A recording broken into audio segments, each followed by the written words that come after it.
Hello, good evening, everybody. This is now our second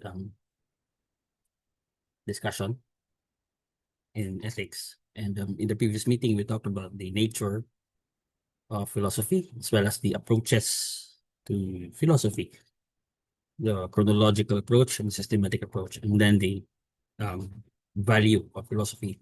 And we were using the text from Bertrand Russell. Um, this evening, we'll be tackling the nature of ethics, which is the specific subdiscipline of philosophy, which we'll be tackling throughout the semester. And we're using this textbook by Francis Julius Evangelista and Napoleon Mabaquiao Jr.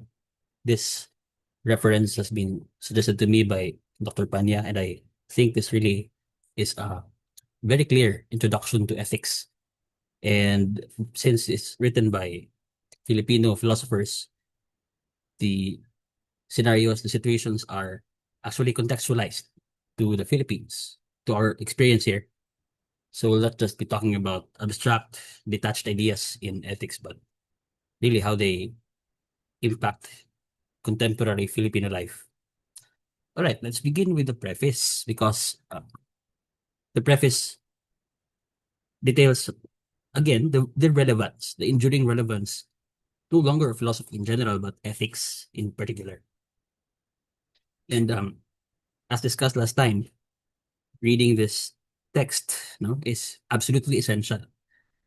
Listening to this lecture is not enough.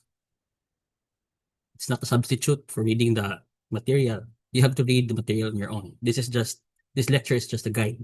So you attempt to to attack the text on your own.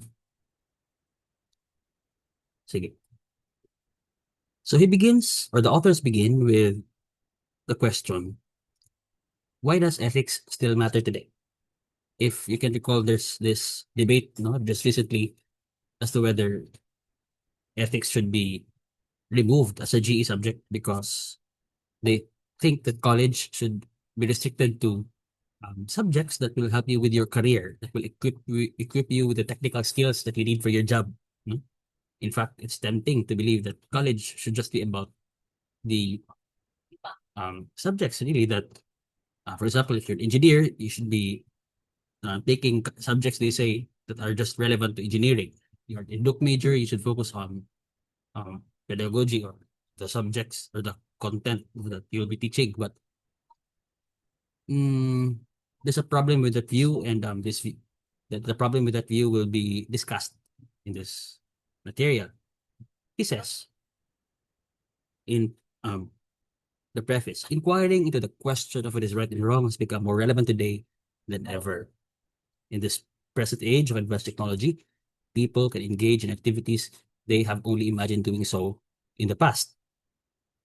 So he details here how the capacities of man to change the world has expanded, especially after the industrial revolution. Internet, for example, has made communication faster across the globe, right? Artificial intelligence like ChatGPT makes, for example, writing essays faster if you ask for help from it. Or technology has expanded human capability, right? But that has not removed the relevance of asking the basic and the fundamental question: is it or is it morally permissible to do this? Right? So precisely because the actions that man can do has increased in quantity, then the relevance of asking the question, is it right to do this, has become even more relevant, right? And I think that's really an important point. The question, what do we ought to do and not to do, becomes ever more significant. That's one reason. The We are in the age, they say, of something can say of the Anthropocene.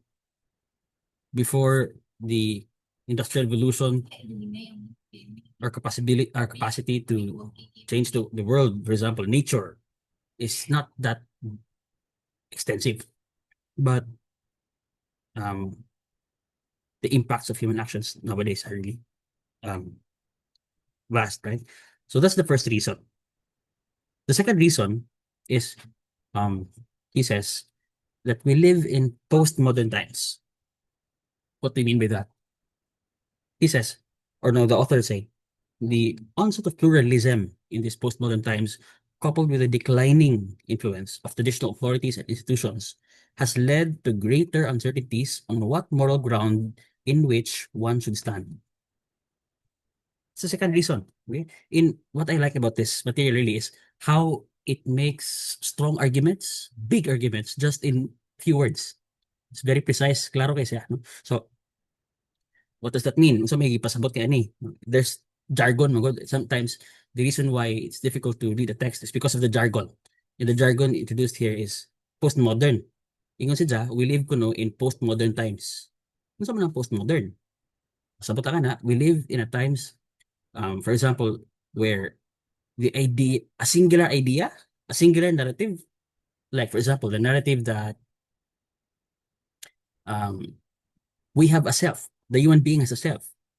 That was the prevailing view in the West for a long period of time until we realized that that's not a universal idea. Some people in the East believe otherwise. There's no self, according to the Hindus. The self is an illusion. And in fact, later on, some Westerners have expressed similar ideas as well.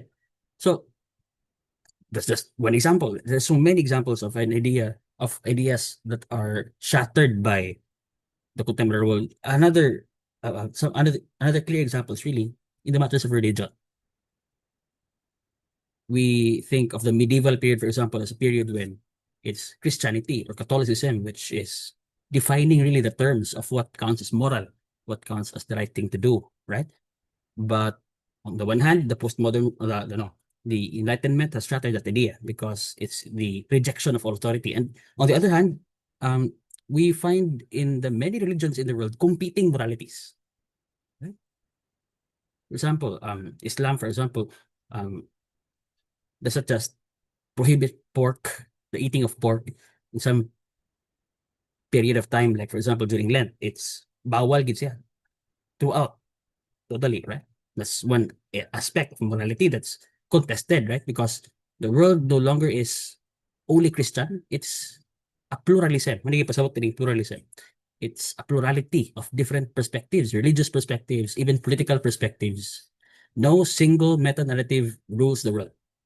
And because of that, the authorities, the traditional authorities, can no longer guide us without ambiguity. Maglibog na ta. So, pasabot lang aning, we live in postmodern times. We live in a times of kalibog, na times of confusion. So, pasabot ana, ingon si Mabaquiao o si Evangelista, the question of what the right thing to do is even more relevant because the guidance provided by religion is lost.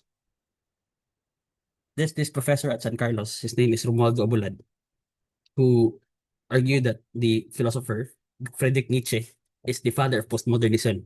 Why? Because Nietzsche shattered the idea, that God is that which provides foundation to society.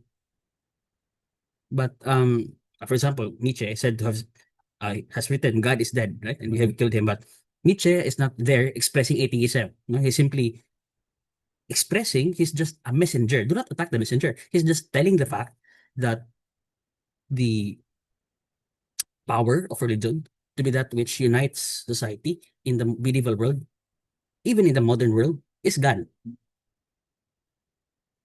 Okay? There are already competitors as the framework by which man has lived.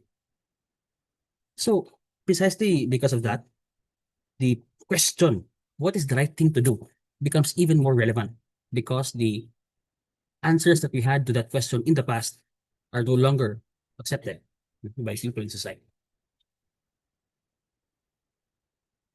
That's the second reason provided for here. The third reason, he says, or no, they say, moreover, today's consumerist culture has made a great impact on people's moral values. This makes ethics, more than ever, a valid concern of humanity. So, sabutan ng consumerist culture, it's the subordination of our decision making to what is profitable. No? This can be this aspect can be contextualized within the emergence of capitalism, for example, and then neoliberalism in its contemporary form, wherein we think that we live just to become rich, di ba? Mo ni pasabot again ni Bertrand Russell that is the practical man, di ba? Who thinks that we, for example, must mag eskwela tag college, why? For a job, right? To make us rich. For example, my senior high school strand was accountancy because I thought that if muskwila na lang ko, it should be an in a track that will make me rich. But I realized that no, will I really enjoy my adult life if I'm doing something that's not congruent with what I want to do, with what I'm passionate in doing. So, that was me being tempted for a while with this consumerist idea that I must accumulate a lot of wealth. But is that really what matters?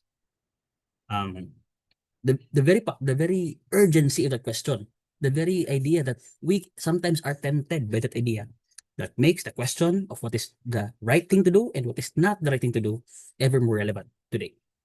That's the third reason. So he then proceeds with the third paragraph where they say, well aware of the kind of reality today's college students are facing, the Commission on Higher Education, or CHED, has mandated a course on ethics to be part of the new general education curriculum in college. The Commission has aptly recognized that amidst this globalized, technology-driven world order, students need to develop the ability to reflect on moral norms and imperatives, and to internalize the principles of ethical behavior, the level of the person, society, and the interaction with the environment and other shared resources. So, lapad siya, no? We begin with a self, then we expand because, as Russell has said, the value of philosophy is in how you become expanded by it beyond the private, right? You go beyond to the society and even to the environment, to the universe at large, right? So this book, they say, Ethics, Theories and Applications, is primarily meant to address this need of young people today. However,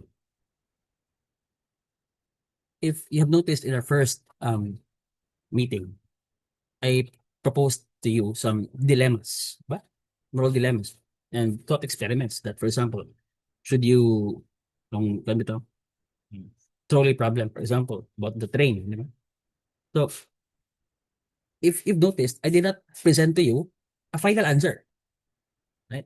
Because um, ethics should not be indoctrination. No, the subject of ethics should not be indoctrination. This is not a catechism class.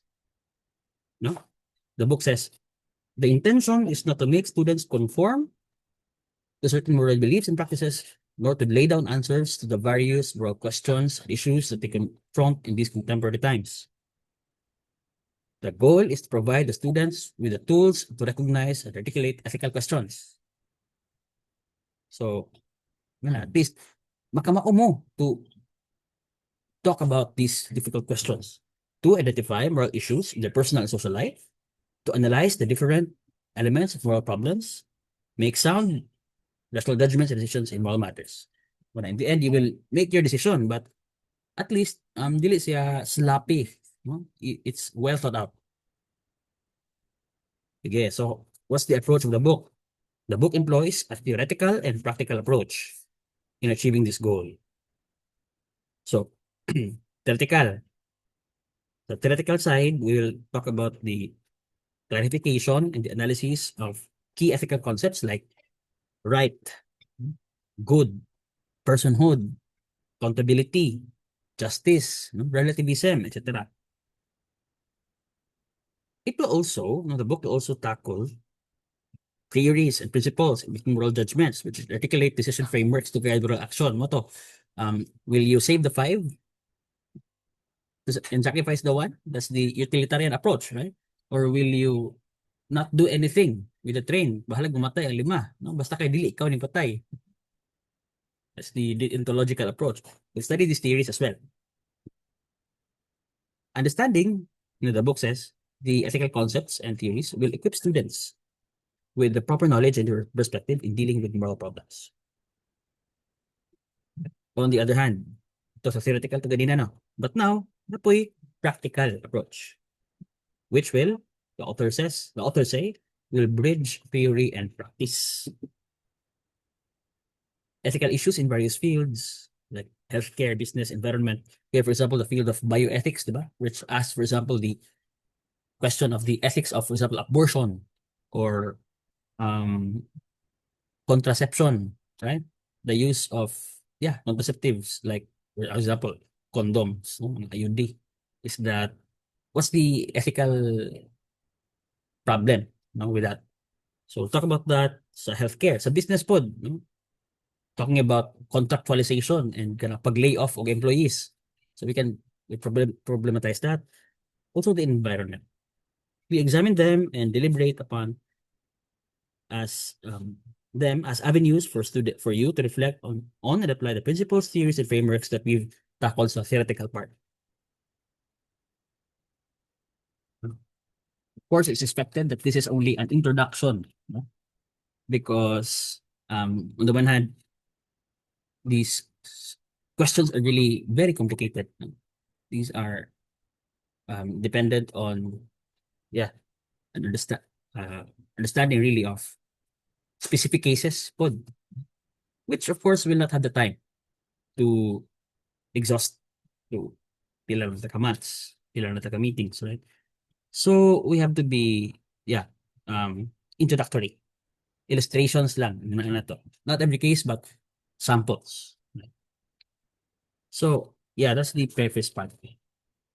The hope of the authors really is that you will become independent, yet responsible and mature enough to deal with moral issues, sensitive to the moral dimensions of the events and circumstances around you, guided by sound moral principles and standards in making moral decisions.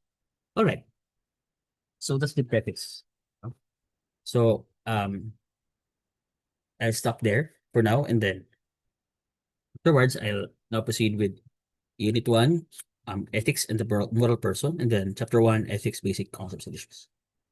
But as of now, see you next time.